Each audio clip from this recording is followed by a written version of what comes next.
सुनौलो नयाँ ठाउँमा कहाँ आइपुग्यो होला म आज। यो एउटा बुद्धको मन्दिर कि गुम्बा रहेछ बाबा।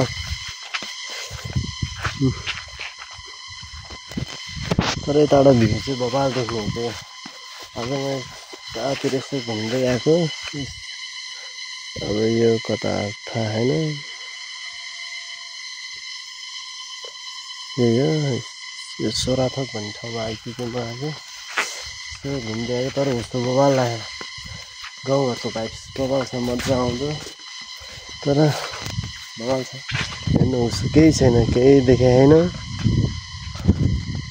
म चाहिँ एक्लै त्यो चाहिँ के हो, लिरिङ टार है के भन्ने होला त्यो ठाउँ। त्यहाँ चाहिँ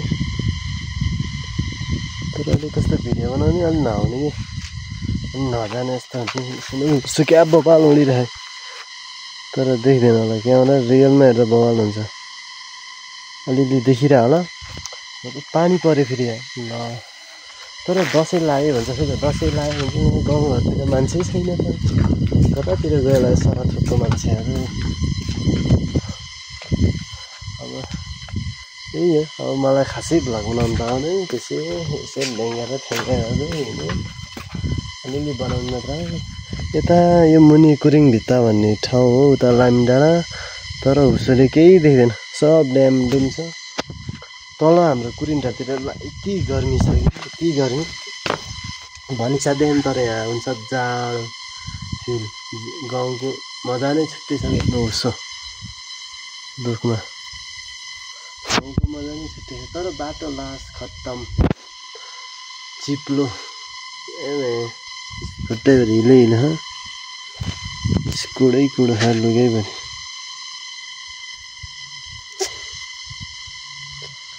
अलि एक्लै आएर अलिक मजा आउने।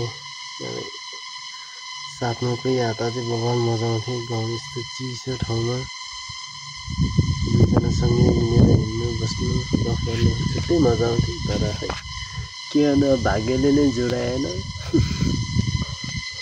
ल यही हो खासै के भन्नु त। अब बाटो लास्टै खतम छ। अब जेनजी आन्दोलनमा गरेको कारणले केही नयाँ परिवर्तन आउँछ कि भन्ने आश लाग्यो। तर आउला।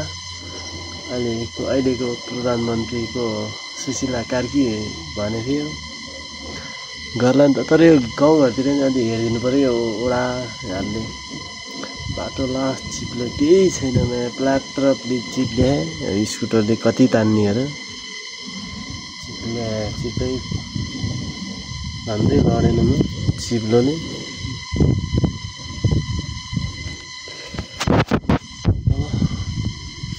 के भन्नु त, अब केही छैन भन्नु नि। यो ठाउँकै ठ्याक्कै चितवन दारेचौक इच्छेकामना गाउँपालिका 4 पर्छ भने सुनेको थियो। 4 होला। 4 इच्छेकामना गाउँपालिका वडा नम्बर 4 चितवन। यहाँहरूलाई हार्दिक स्वागत गर्दछौँ।